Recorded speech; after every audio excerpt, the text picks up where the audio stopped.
please give a warm welcome to Gailynn Gluth. Thank you. Now, the taller my son gets, the higher my heels go. And he's about this guy's height. So there we go. I want to thank you all so very much. And before I get going and talk to you about my passion, what I wanted to do is do a shout out to Dr. Bob Thomas. I know you're here somewhere. Where are you, sir? Oh, in the back, where the troublemakers sit. So what I wanted to let you know, the invitation to come here today came from being invited to go talk with his students and get to meet them. And I'll do a plug. It's Social Entrepreneurship Management Class 4194, and it's offered in this spring. It's part of the series. Something that I wish I had had about 5 years ago, because it's everything. It's offered in the fall too. I'm teaching it. Oh, it's offered in the fall too. Okay, there we go. I love the competition going on back there. So I just impress upon you all to take a look at that, because the clarity in which they bring something that is very much emerging and is no longer just a one-off business model. And so we'll talk about that today. But since I started with that class and talking with that class, one of the things I wanted to do is, how many of you have taken it? Because I know I have some graduates here.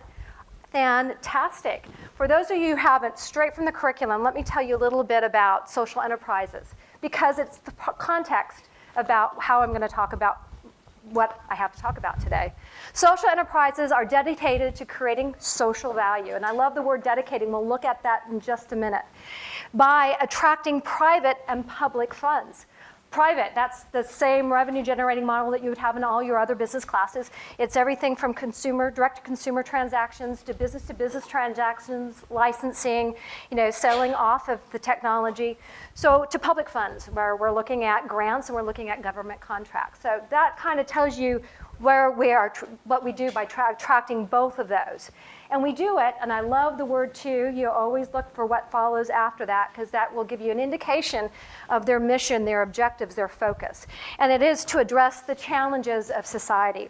Well, I took the liberty of adding a little bit more clarity for me to this one, and I said, dedicated. You're not dedicated without having a passion or a purpose. So, to elaborate on that, you have to be able to want, and if any of you are parents, you know you're dedicated when you get up night after night for the first 12 months of life. You just don't give up. And so you have to have that passion and purpose. You have to have business fundamentals. You're not going to attract private and public funds, or maybe you will. But social entrepreneurships, we really are in the discipline of applying the basic fundamentals and the tactics of business and to our organization. And we do it, though, to sustain growth and results within our challenges or what we're addressing in society. So one of the things I wanted to look at is, unlike some other businesses that might be looking at doors, society is ever evolving. And so you cannot be able to address the challenge with a one-off bump on return on investment. You've got to be able to have sustained growth. So by the time you deliver it, it's not already obsolete. And by the time that it has results, it's not already 10 to 15 years behind you. So you've got to be ever evolving. Now, if I was to do that, doesn't that look like most management classes that you would attend? This is the College of Management. We're talking business students right here. Can look at all three of these. So, social entrepreneurship is just kind of the model that I chose and that I am hoping is ever emerging with more people taking it on. But I've seen the list of impact speakers. I said it after I agreed to be here, so that tells you. And I know their esteem, and I know who's about to follow the rest of the series this month. They can talk to you about business fundamentals, and they do a phenomenal job, far better than I. And they can look at talking to you about sustaining growth in a business and how to maintain the results, especially in emerging markets and in an economic downturn. What I looked at is, what could I talk about today? Well, where I can talk about it is that passion and that purpose, because that is where I think that all business students, anyone in the business world, can look at social entrepreneurs and see some of the advantages that they have. There's pros and cons to everything, but some of their advantages are applicable no matter what. And so that's what I thought I'd talk about today. What are some of the advantages of social entrepreneurship? Well, for many of you, you might look at that and see that's the symbol of yin and yang. It is the artistic representation of the opposite, the tension of opposing opposites. And every day, a social entrepreneur has to be able to balance are we motivated by social good, or are we motivated by profit and revenue? And the answer is we have to strike that balance. And we don't strike it once, we have to strike it every day. And we have to strike it in all of our actions, internally with our employees, with our business colleagues, with our vendors, and with the community. Otherwise, we would have duplicity in our methods and processes, and that would be transparent, and we would be a fraud. And that is poor business. So there's something that you can look at to them of how do you be able to manage both? Another thing is the genius of the end. Good old Jim Collins. I love some of his philosophies and what energy he brings to the business world. One of the things that I learned from it that I kind of morphed into my own philosophy is the genius of the and. Social entrepreneurs, we have to balance our stakeholders and our consumers and our revenues. We have to do all three. We answer to them all. We don't do one or the other. And if on certain occasions we have to make a hard choice, like any parent or any family, where you have to make a choice that you don't want to make, you better be able to explain yourself so you don't lose the value and the trust that people have. So the genius of the and of being able to add on and address multiple audiences. And the myth about social entrepreneurs is that we're afraid of making money, and actually, we love it. And actually, to me, there are many different kinds of social entrepreneurs. I'm a social entrepreneur for profit. And I think making money is not only a good measure of the degree of which I've made impact, but it also allows me to go at the speed of my own market and my own results, and without having to go out and have a core competency within development and fundraising if I was a nonprofit. And it also allows me to expand and grow into other areas where I can make even a bigger impact. So money to me is a good stewardship idea. Now, I also think, and I think this is why some of the students in Dr. Thomas's class might have invited me back, because I talked about it, because I think being very successful and being able to be uber philanthropic is sexy. So I do. I just think that there's no shame in it, and that's exactly the intent and where we go with that mindset go in. I don't think I'm that much different than somebody who's going out to wanted to be, say, like Suits. I don't know if any one of you are watching that show on. Yeah, I love that show. But they are purely motivated by the win and by money. And I'm motivated by the money to do good. Now, a tip for any of you, especially if you have minors in the home, please, when you're going on Google Images and searching, do not put revenue, sexy, and social enterprises all in the same search line. I found a very appropriate Atlanta-based Vivian Lane Gone with the Wind, 5 pages in. The other thing, sweetheart, go to the other room and get me, because he was in the room with me. So this is the other thing I think social entrepreneurs do. And I'm going to have to look to the professors that teach the class to help me with the documentation. But in my circle, and when you go out, and it's very common, the anecdotal, is that social entrepreneurs are able to express that they are more satisfied with how they've integrated their personal life, their work life, and their home life. And when I say personal, who you are as an individual. Because I am an individual, I was for a long time, even before I had a family, and I'm a wife and I'm a mother, where I'm able to express my values in a very concurrent. Everything is all together. I don't have two different personalities where I do one thing at work and I go home and I express different values in the evenings on the weekends.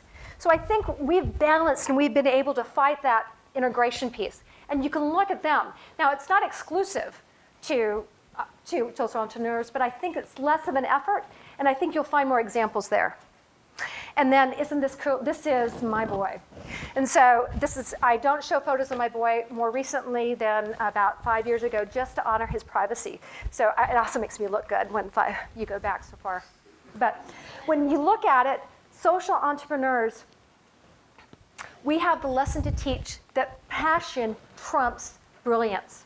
And there's nothing wrong with brilliance. I love it. In fact, I grew up with it. My brother, who, with very little effort, he's 3 years older than I, very little effort, very poor attendance, tripled majors in chemistry, physics, and biology in 4 years on the dean's list. He's brilliant, and I adore him, and I would go to him to help me sort through questions and listen to his answers and his perspectives. But I, on the other hand, was a C student. I barely made it to college. And in fact, in college, I barely made it through college. But I know that what's the difference between me and the other individual has to do with passion. So when I went to, oh, I forgot to do my bio story. He did a great job, so let me just talk to you. You're going to need to know the rest of this to go forward because I skipped it. But I'm a mom, I'm a founder, and I'm a CEO.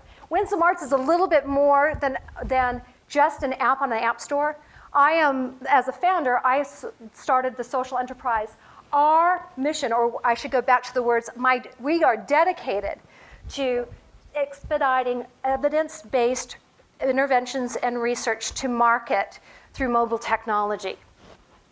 And I do it for our son's future, which is one of my passions. However he defines success, I'm going to be there to help remove it. And one of my biggest passions, and we'll talk about passion throughout this thing, is something that somehow evolved right around high school and it came all the way through to today. And that's achieving sustainable results on investment. It's the small little s on their ROI. But I hate the idea, and I was a consultant in corporate America for forever. In fact, let me just come out and admit to you, I am a recovering corporate executive. And so when you look at this, I did a lot of times where we made the plan. Our program in marketing, our program in human resources, we made a plan, we got a small bump, but then you're back to the next year and you're looking at the employee satisfaction surveys again, or you're doing something else. What's really different is when you can sustain the results. When you make not just a bump, but you do a transformable change, whether in the business, within the process, or within behavior or culture. So that always got me going. And don't tell me it doesn't work that way. It's not my problem or my budget line, or it's not possible, because that's another passion of mine that goes back to it. It gets me to ask why. And when I ask why, I take that as a challenge to answer. He mentioned, my wonderful gentleman who introduced me mentioned, in 2007, I heard that when my son got diagnosed with autism. I went into the school and I asked for him to have his iTouch as part of his federally mandated IEP, individual employment program. And it's the mandated program for special needs. And they said, no, I'm sorry, it's against policy, it's not how it works, it's not evidence-based. And I didn't know enough to challenge them at the time. I will tell you, a couple years later, my son was the first one in the state of Georgia to have an iTouch as part of his IEP. But at that time, when you tell me that, I could not understand. So I became a student of the disability. I also heard from a wonderful professor here on the campus of Georgia Tech when I went in, because I had the luxury of going and I searched out, I camped, I stalked researchers and professors to get the answers I needed to understand my son and the challenges he may face in life. And one of the distinguished professors here at Georgia Tech is Dr. Gregory Abad. And I know I have a student here, and I don't know if Greg actually made it in here today. He is an amazing individual. And he said to me one day, Gailynn, I go, this research is phenomenal. I want to take it to the schools. And he goes, well, you know, that's not the quite way that it works. And I go, okay. And then I went out and researched more. And I said, but let me take it. And he goes, Gailynn, that's not the way it works. I research, I publish, I make sure that it's evidence-based and it's sound, and then we go research the next thing. And I go, well, what do you do with the research once it's in those esteemed education and psychological journals and all those things that we know? And he said, well, that's not my area. I research. So you go out and you find out, and it's hard. And I've got to tell you that what I discovered is that amazing research that's out there. I call it the spray and pray. You publish, you know it's right, you put it out there, you spray it out there, and then you pray that it trickles down, lands somewhere, and people use it correctly. And then there's no follow-up to really know what is popular or if they're using it correctly in inventions. So it takes more money and very hard research to find it. So that's when my passion is why I started what we started, which is Winsom Arts. So here, it was funny, because Carson and I was talking to a student here, and we were talking, and he's in accounting.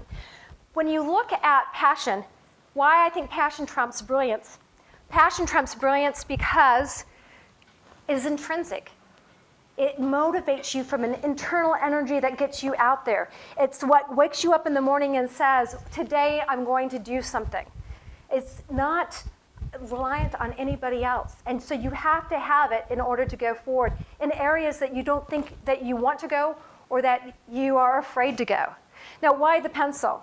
Well, I told you that I was barely made it to college. Well, I tried to convince my dad that I didn't want to go into business, but he wanted me to have a usable degree. My dad was an adjunct professor who taught MBA classes for the University of Kansas at one point in his life, and I would sit in the background and I thought, that's not it, Dad, but he got me to college, he's paying, so you go. The first year that I took Accounting 101, which is why I laughed when Carson and I talked, I failed the exam. The final exam, I sat there, and within a few minutes of it starting, my pencil broke.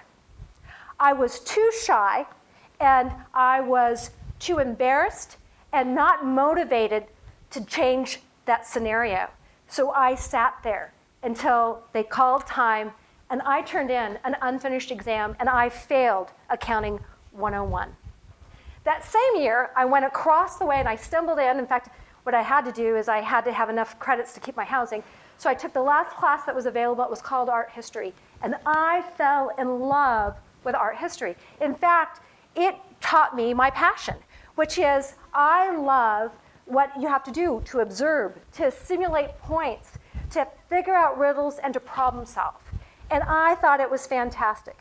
Well, by the end of my first 2 art history classes, and I was failing again, the last day that I could take an incomplete, you go into the office of the professor and you say, please, would you sign my incomplete form? I promise I will come back. And I had the failing paper in my grade, and what he said to me was, okay, if that's what you want to do. I was so taken by his generosity, I burst into tears and declared my major as art history. At that point, you think, oh no. But what it did is 4 years later, I graduated top of my class, or top echelon of my class in art history. And I learned things that I never thought, because it humbled me. My passion to learn art history and to know how to make it work made me learn cross-discipline.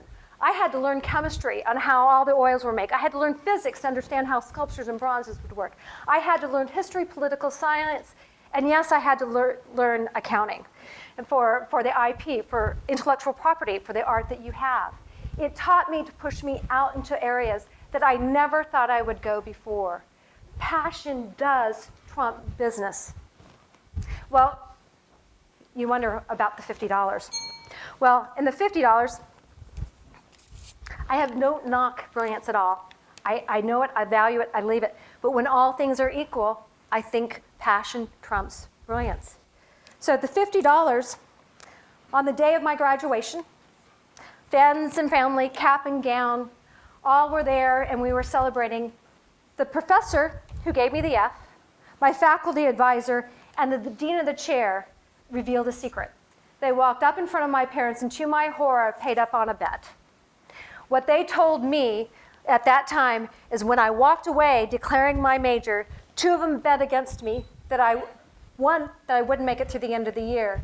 The other, I wouldn't make it to the end of the second year. And the third one bet for me that I would make it to graduation. And they paid up. Now, of course, they paid each other, which I thought was a loss, but people bet on passion. When all things are equal, people bet on passion. There were far more brilliant people in my program. I know them. I organized symposiums with them. I guest lectured with them. I think they are fantastic. In fact, some of them went on to get their doctoral thesis and are professors today. I couldn't hold a candle to them. Not one other student that year did they bet on. People bet on passion. I've heard that. I know you've heard it. In the last 2 years, as I've done fundraising in the VC world, the venture capital world, I've heard it. How many of you? Raise your hand if you've heard the same thing. We don't bet on the horse, we bet on the jockey. Exactly. The plan, the business, the idea, that's a method. But who's going to make it successful? They bet on the jockey. Who here today has a passion that they know of? Not the business fundamentals but has a passion? What student has a passion? Anyone? What is your passion? Campus ministry, Campus ministry. Why? because that's where I found my friends in college. That's where, well, that comes to my next question. I bet you that if you apply your passion to your efforts, that you will be more successful than others in this room who are not in balancing success and happiness. So, you know what I want to do? I'm going to pass that lesson on, and I'm going to bet on you today.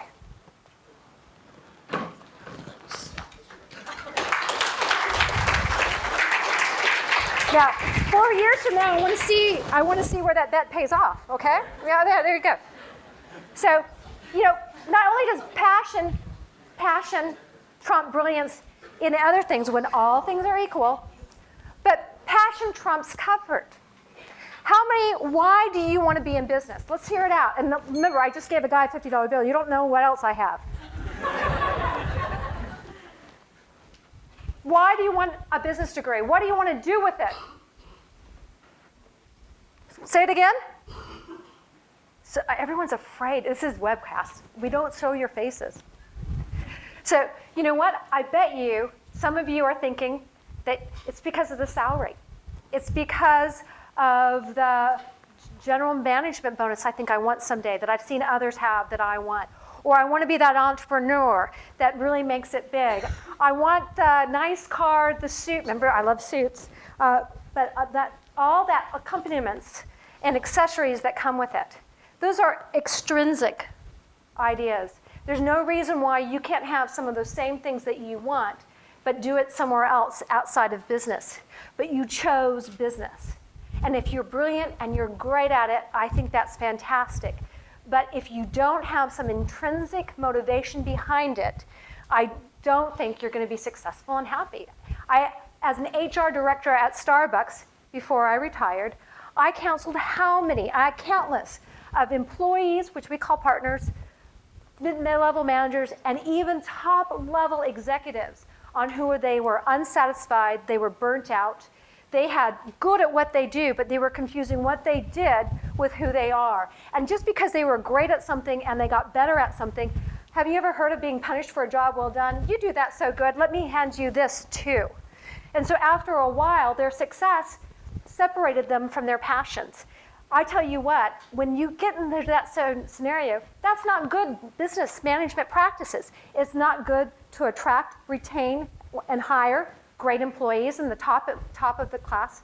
It's not good on employee satisfaction and culture building that we spend hundreds of thousands of dollars every year to measure and try to get on the Fortune top list. It's not good for promotions and hypos, and it stagnates performance if you get burnout in your job. Passion, tying people into it, is important. Now, you're probably wondering why the rig. Well, after college, I moved and went into work for the Boeing Boeing company. It's the BCAG, Boeing Computer Management Organization, for a vice president there. And I got to do some of the programs for him, and he liked it because I loved getting results. And one of the programs that I got results for raised the eye, and I started implementing it across Boeing, and it raised the eye, and I was hired by a consulting firm in Washington, D.C., one of those Beltway bandits, you know, that go around. And here I was literally 24 years old, and they hired me to take that program and implement with one of their new customers. This rig is Magnus. It is the furthest out at that time oil rig for British Petroleum, which was my client. I had a killer job, man. My job, and it's boring now, but it kind of fits into all the management speak, was to work with the senior corporate executives of British Petroleum along with some of my peers, take down their strategic plan into a workforce planning process, and then they handed it to me, and I got to deploy it to all the employees in the company in a career development planning workshop that would last a week. Now, think of the employees. They're not the suit kind. I want you to look at that. This was back in 1991. BP and America and BP Britain had just merged 6 months earlier, and it wasn't thought popular on the British side of the house. I was an American woman, and back then sexual harassment Now, unheard of over there. They didn't have it. The closest women next to my program were the assistants. The women didn't have positions of high rank when I was in Aberdeen, Scotland with them. I was 5'2", so when I went out on the rig, I had to stand on a toolbox to be seen. I was the only woman on the rig, so I was considered a safety hazard, and I was delivering career development in the worst layoff British Petroleum had ever had. Many times on the day, I can't tell you how often, I would be called an American whore. And all my response to them is, do you spell that with an O-U-R-E or O-R-E? Because I knew I couldn't take it personally. If you have extrinsic, meaning you rely on others for that prestige, that recognition, all of that, you can't get through those tough moments.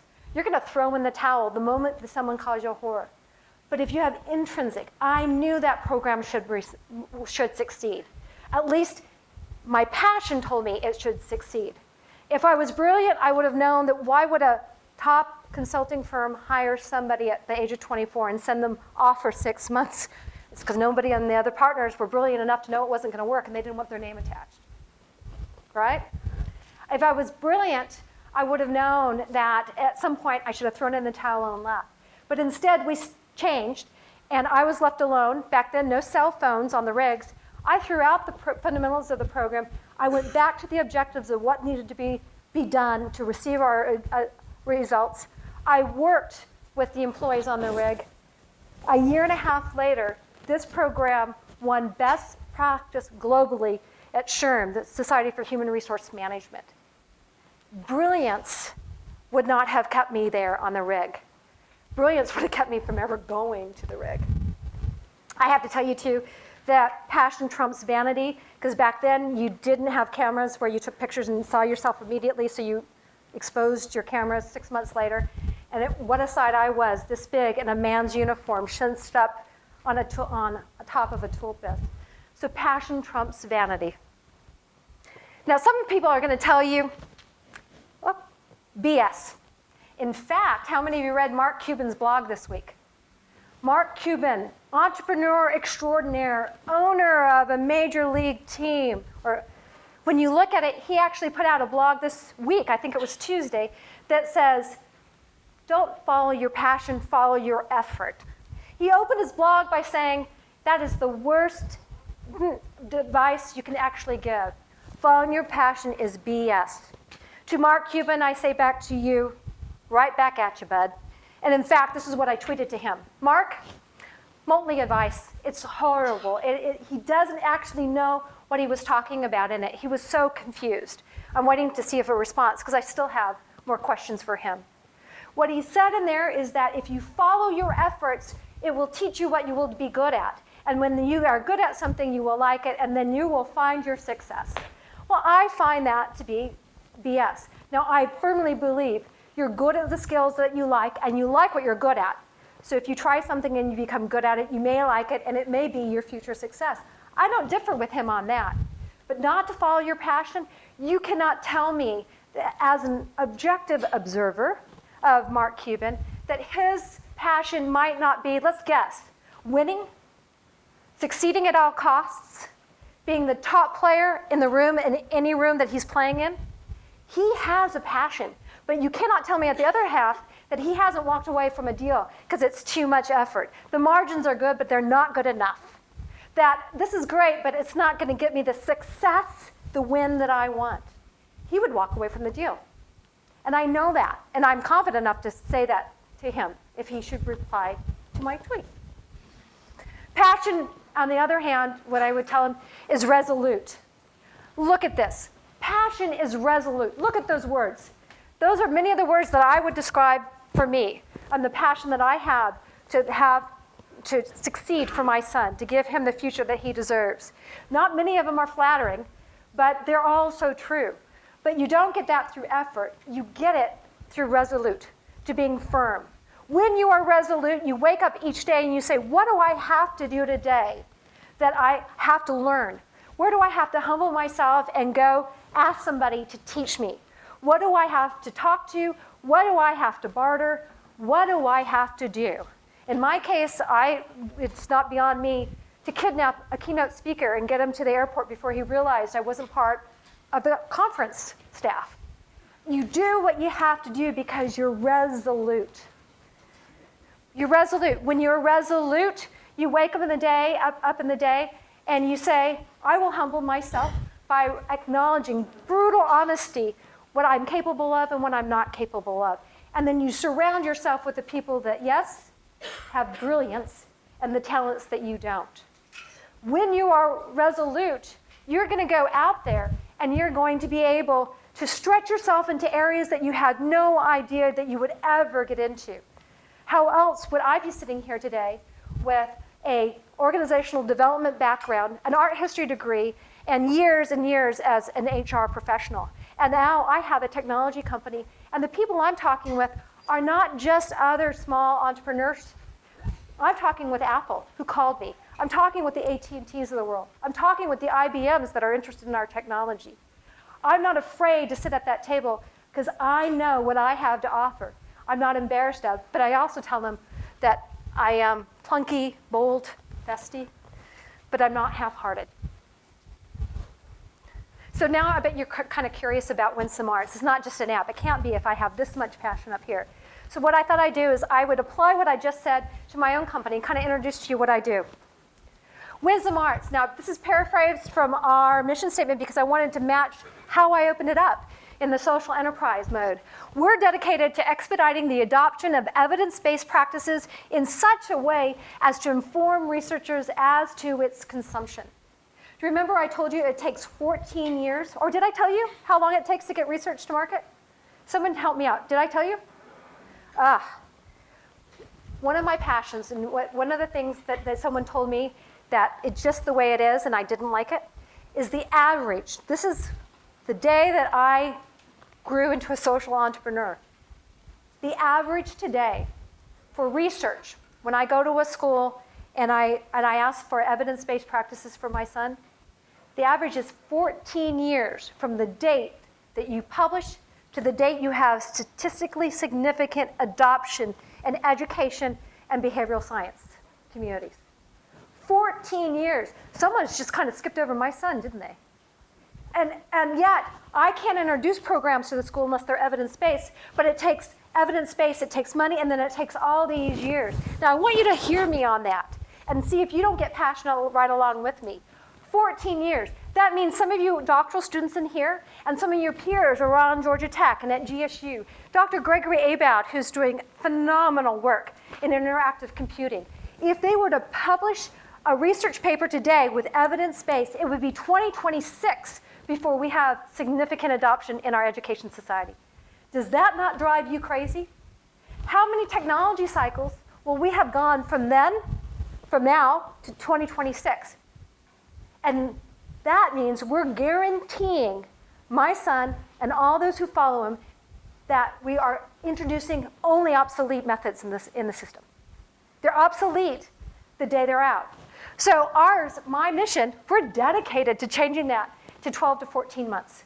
And I think I can do that by using the mobile technology world.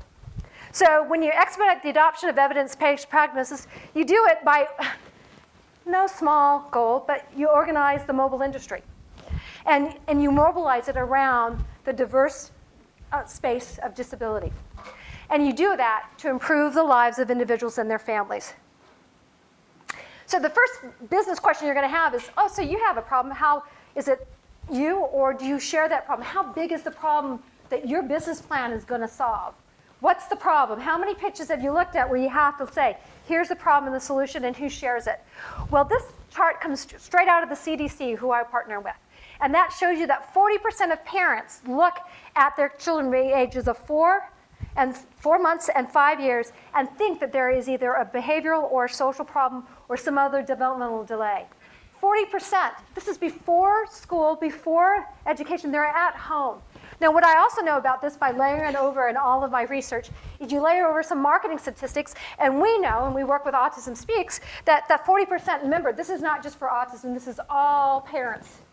We're looking at this 40% being primarily the maternal parent. We're looking at them being the ages of 27 to 45. We're looking at them working at home and in the workplace. We're looking at them accessing information on the internet. Mostly they're in mobile devices, and they do it in multiple locations, and they love mobile devices. And they are compressed with their time, their money, and their finances. Gosh, when I look at that red, when I started this, that was me. I represented the demographic market of 40%. Now, what is the revenue opportunity? Because now if you're going to solve it, you're going to have to be self-funding. This is not an insignificant market. If you look out there, there's $1 trillion aggregate spending in the disability community annually. And that's a global spending. In the United States, it's $220 billion purchasing power. And that is before you add in $189 billion for the aging baby boomers who are beginning to show some signs of the cognitive disabilities that I work in. That's before the $2.2 billion spent by the government in education for special needs. And that's before the $8 billion in the educational supplemental marketplace. This is not an insignificant play to go out and solve my problem. So what is a Winsom Arts? Well, Winsom Arts, you can look at, is a technology company. We are, to the consumer, we look like an app store. To the developers, we are a marketing channel and a development channel. To researchers, we are an information source and soon to be a term I don't know if all of you are familiar with, but the PaaS, platform as a service, where we will open up our server bases and allow them to supplement their research by supplementing the cost of doing research by allowing them to access our database. Why do I start in this area?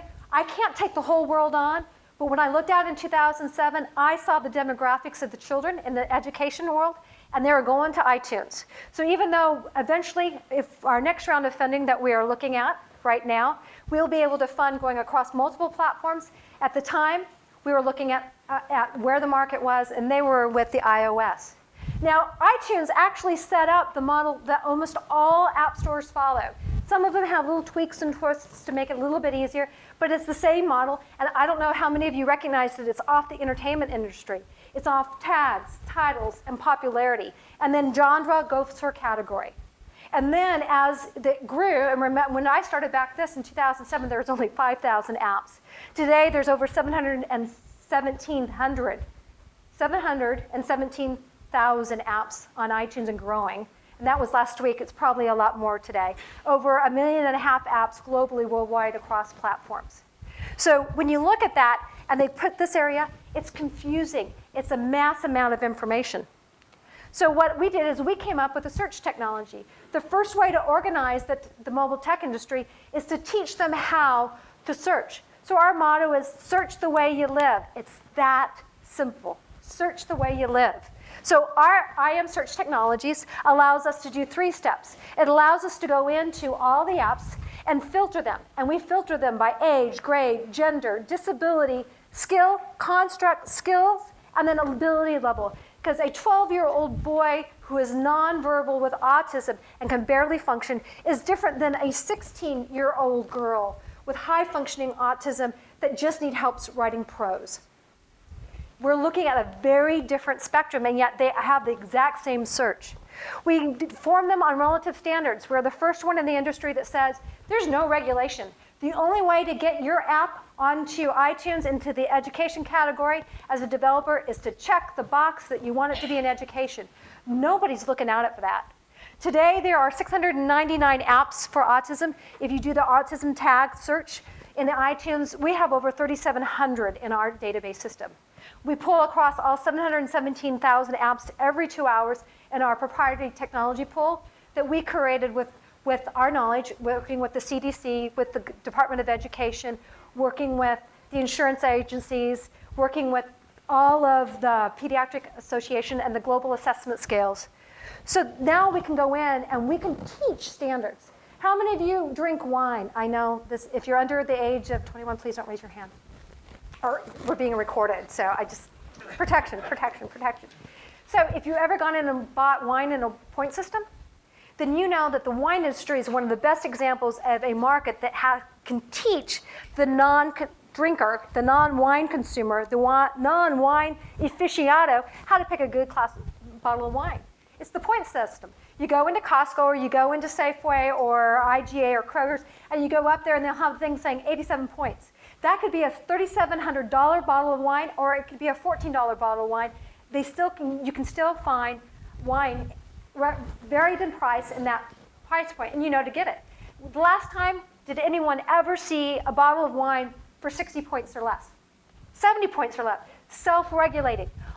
We applied that to our system. We have a 100-point scale, and this allows us to have one of our taglines is no more crappy apps, because in there, we've rated those 3,000 apps, and in there are some that have negative 10s. The highest is 8, but you would not know that, because people search by price points or categories. They talk by popularity and how many stars they get.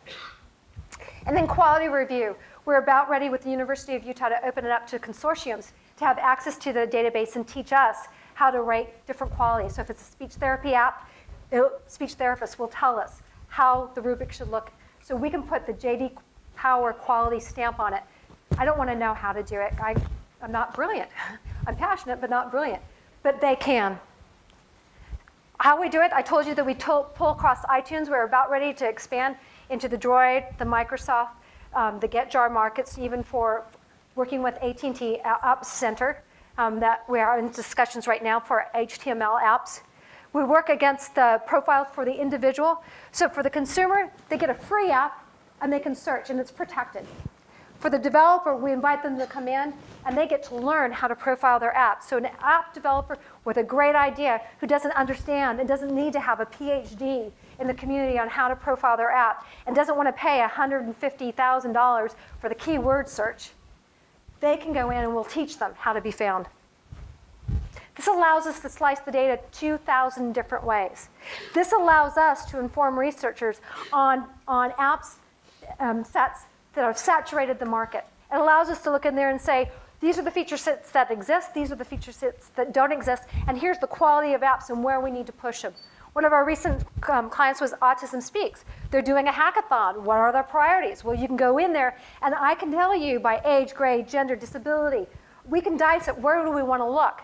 So it's a matter of analyzing the data that allows me to inform. I don't replace research, but because my vernacular and my definitions are exactly those of the industry, I can use the same term for nonverbal, works with the insurance agency, works with the Department of Education, because I've created those aliases.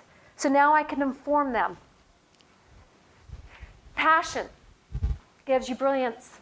Passion trumps brilliance because it leads you to new opportunities. You don't stop in one place. You're never satisfied. You keep going. So in our next round of funding, we'll be able to cross the DSM, which is the Diagnostic Statistical Manual, and expand from autism, which is our go-to-market, or was our go-to-market strategy, and we'll be able to go from birth to 100, which my grandma's 100, so I had to have that mark. And we'll be able to do everything from the developmental, where you come in genetically, to those that are acquired traumatic brain injuries, substance abuse, to the degenerative, Parkinson's, MS, Alzheimer's. Passion trumps brilliance. That's what I wanted to share with you today, that in our world, I couldn't have done this if I was brilliant. Brilliant would have kept me in HR. I was pretty good at that. But passion can take you forward in ways that stretches you beyond your own imagination. Did I get a usable degree? You damn straight, I did. It taught me to have excellence for everything I did, passion that I can transfer. And so I hope today, when you look out there, that not only will you consider social entrepreneurship to be a little bit more than what you thought, but you'll think that you are more than the degree that you're getting. And we'll bet that you'll be happier and more successful if you chase your passions along with it. Thank you.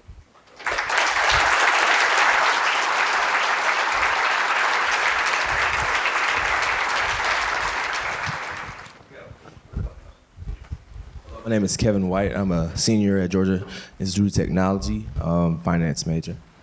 So when you took that step forward to follow your passion, did you receive any resistance from your family or friends or anybody, since you already demonstrated success in your chosen field? The only time they tried to dissuade me going forward was the day that I declared. the faculty advisor really thought it was a bad idea and asked me not only not to choose her, but possibly choose the professor that bet on me, but at that time I didn't know. And my dad didn't want to do it, but he saw how important it was. That was the only time. Because I will tell you that my passion is the fact that if, as a grocery store worker in the summer, if you asked me to go out and get the grocery carts, my passion was how fast can I do it? What could my results, what's the intent we need them in here? Oh, we also need them dry because it's for the customers. I mean, I made it a game to excel in everything that I did. So no one stopped me from that point on. Hi, my name's Amber Bachlani, and I was just wondering, when you were first working towards creating Winsom Arts, how were you really able to balance helping your son to benefit from the technology as well as helping other families get their children to benefit as well?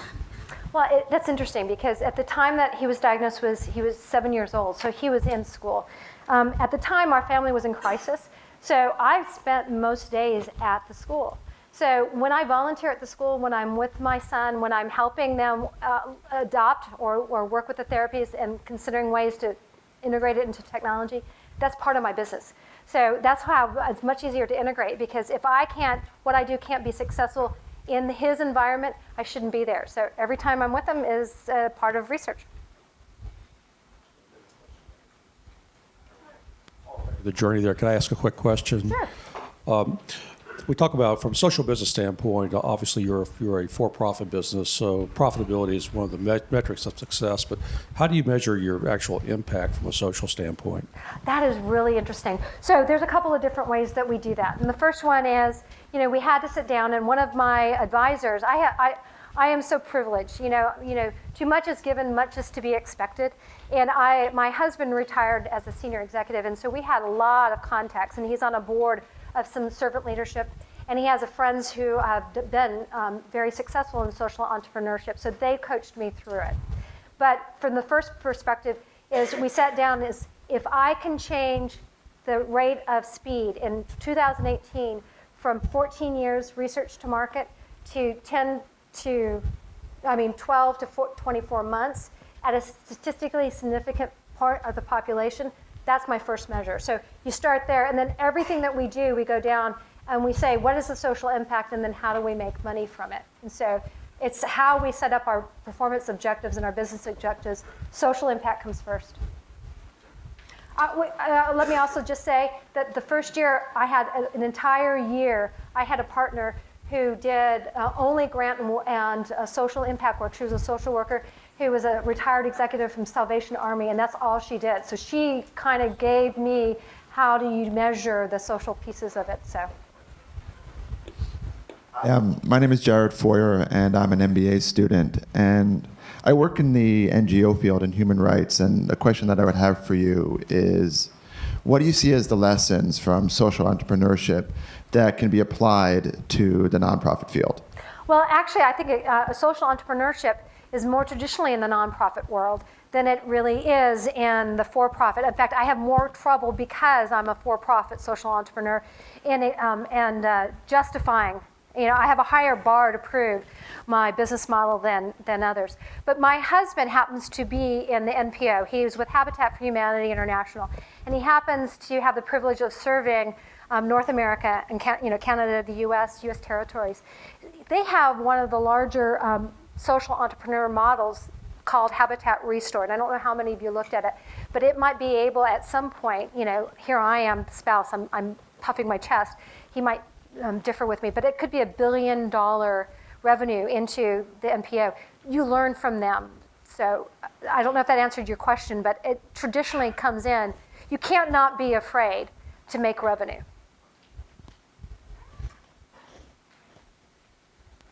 Hi, I'm Sarah Banks. I'm a third-year business administration student, and I was just wondering what made you choose going for an iTunes app over more traditional ways of broadcasting? Well, for a couple of different reasons. Back in 2007, when I first started, I thought it was manageable because there's only 5,000 apps on the iTunes store, right? And then the iPhone came out later that year. But shortly, you immediately recognized the impact it would have on the disability. This is a ready-made delivery system. And a lot of different parents saw that. And so any apps that I wanted to work with from 2007 all the way up to now, the first place you'll find them would be on Apple because they were the only one, first to market, advantages. Secondly, because they have to be evidence-based, any research grants in education and the schools, they write their grants in order to study it, and they would write it on that platform, and so that's an easier sell. In about 3 years, it won't make a difference, but at that time, it fit both my, my research market and my demographic. The kids thought it was cool. They weren't on BlackBerries. That was for enterprises. Hello. Oh, hi. My name is Bilal. I'm a third-year biochemistry student. My question is, what is your technology background? How did you get into such a technology advanced field? Because I thought about starting my own business too, but I'm not very technology advanced. How did you get into that? I humbled myself and went and found people who knew how to do it. I just had to be able. The hardest year was the first year. I went out and found brilliant people, and one of my technology partners is called New Amsterdam Consulting. They're out of Phoenix, Arizona, and they not only specialize in youth and media.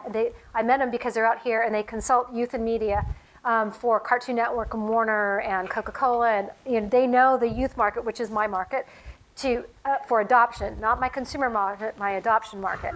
And they also have created, their client is the juvenile justice system and the Justice Department for the corrections agencies. So they handle within 30 states the data for every incarcerated youth, right? So they know HIPAA, COPA, FRIPA, FRAPA, whatever that is. They know the database designs, they know the protections. They knew how to run it. I didn't want to learn it, so they became my technology partner. Hi. He had a follow-up. Oh. Oh. How do you make money? Aha, I wonder, thank you. The first business student, I'm so proud of you. Well, we're a long tail, so that was the hardest part in getting our investors, is that you have to be, for social entrepreneurship, you gotta be a little bit more patient investor. So it's more like the Amazon model, control the market, and then make your profit. But for revenue, right now we are a freemium model. And so we get to change behavior and then bringing it in and selling the reports, licensing the technology, that's where we make our money. That in addition to, we have, I'm a partner with Apple as an affiliate. So it's an affiliate agreement. It's pretty standard. Anyone can get it. So for every app that you choose free off my system, I get 5%. If it's free, I get 5% of free. If our highest app in our database is $999, I get 5% of $999. So that keeps us going until we can have the successful growth that we're looking for. You said it's the primary source of revenue is That and our biggest consumer, our biggest revenue will be a marketing channel to the developers. And right now, that is where it is. They're interested in getting access to where they place against others in their field. Our next revenue model that we are beta testing this fall will be that platform as a service, where we open up our database and allow researchers who need to or can use a mobile platform to collect data. Parent interventions, you have to be able, not in the clinic, but you have to be able to get it away into far areas. So we can collect data for when people open up the app, how long they're on the app, how far they get in the app. They can remind them to open their app and take their medicines.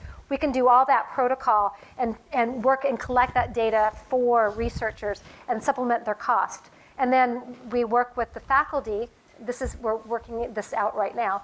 We intend to work with the faculty in the venture technology centers to help faculty members and grad students and those who have the IP take their IP to market. So we would be their market channel partner.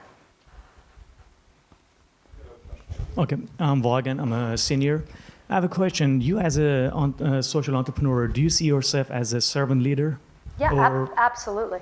And was it a motivation for you to start this social entrepreneurship? Well, there's a couple of different motivations. One, I'm a firm believer in servant leadership.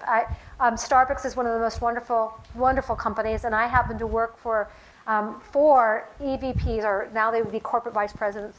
One of them started the corporate social responsibility group, Dave Olson, and it was on the board of care. I saw all the work they do, and I knew that it's just good business practice. I mean, to be a social entrepreneur. You got your cause-based marketing done because you are a cause-based company. You're directly passionate with your consumers, and so you create that relationship. So it's a better model anyway, in my mind. But why I did it is my faith. I mean, I think I had a calling to do something with what has been given to me. I also hate silent auctions and golf tournaments. And I'm on the board of some nonprofits, and I just didn't want to go that route. I don't know if that explains. All right. Gailynn, thanks for coming to Georgia Tech today. Thank you all.